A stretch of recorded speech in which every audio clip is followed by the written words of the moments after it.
Bonjour à toutes, bonjour à tous, j'espère que vous allez bien. Nous allons découvrir en images tout d'abord le Mont Saint-Michel qui redevient une île aux grandes marées. Nous verrons également comment s'adaptent les véhicules de la STIB tout au long de l'année aux conditions météo présentes. Et puis dans notre séquence explicative, nous vous parlerons du nouveau satellite SMAP, sa mission, observer l'humidité des sols de notre planète. Nous ferons le point aussi sur les prévisions météo du jour et puis nous terminerons ce numéro de Quel Temps avec vos photos.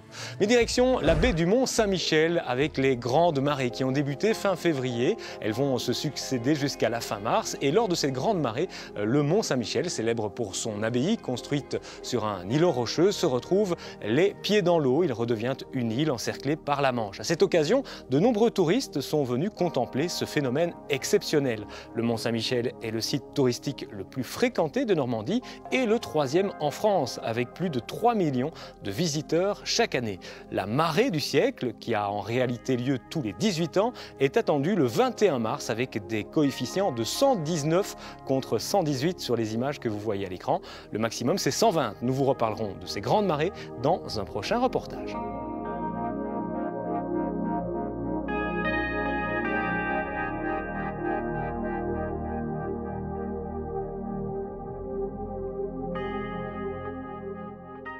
Les véhicules de la STIB parcourent chaque jour 106 000 km, autrement dit plus de 2 tours du monde.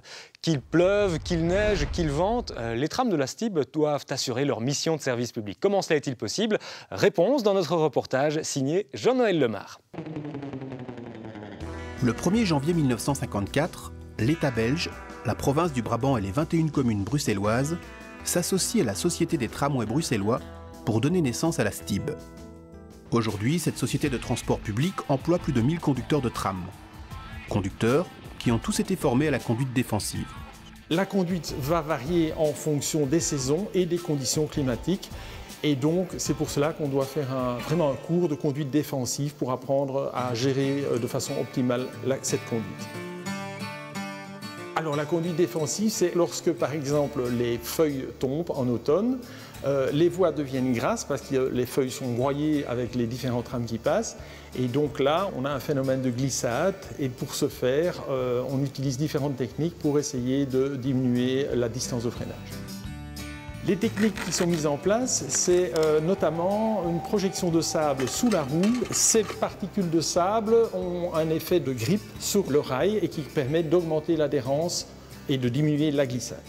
Quand on sait qu'un tram lancé à 27 km/h a besoin de 30 mètres pour s'immobiliser complètement, on comprend mieux alors l'impact que peuvent avoir les conditions climatiques sur la conduite. Alors la neige n'est pas proprement dit un ennemi pour nous, dans le sens que la neige, on l'écrase, le verglas, même chose, on écrase, ça ne nous fait rien, si ce n'est aux aiguillages, parce que là, lorsqu'il y a des voitures qui passent, il y a un effet de tassement dans l'aiguillage, et là, l'aiguillage parfois ne saute pas lorsque le tram arrive, donc on doit aller dégager manuellement parfois l'aiguillage.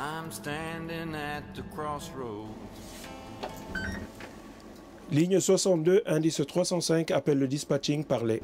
Le dispatch vous écoute, bonjour, parlez. Bonjour, ligne 62, je me trouve à Eurocontrol en direction de Da Vinci. L'aiguillage est encrassé à cause du verglas. Est-ce que vous savez essayer de débloquer cet aiguillage? Je vais essayer de nettoyer avec la curette, parlez. Je vais vous envoyer le nécessaire. En attendant, essayez toujours de continuer à débloquer la situation. Bien reçu.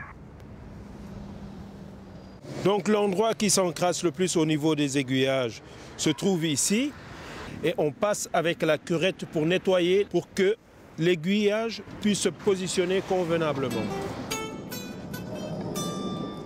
La STIB est en corrélation directe avec le service météo de Uccle et donc on prévoit différents plans pour pallier aux éventuelles chutes de neige qui pourraient se produire. Parmi ces plans préventifs, il en est un qui consiste à faire circuler des trams sur le réseau toute la nuit, de manière à conserver les lignes opérationnelles jusqu'au lendemain matin. La plupart de nos aiguillages sont également chauffés, donc ce qui permet une fonte meilleure de l'éventuelle glace qui se passerait dedans, et également du service de salage, donc qui est mis à certains endroits pour essayer de dégager les plus gros tas de neige.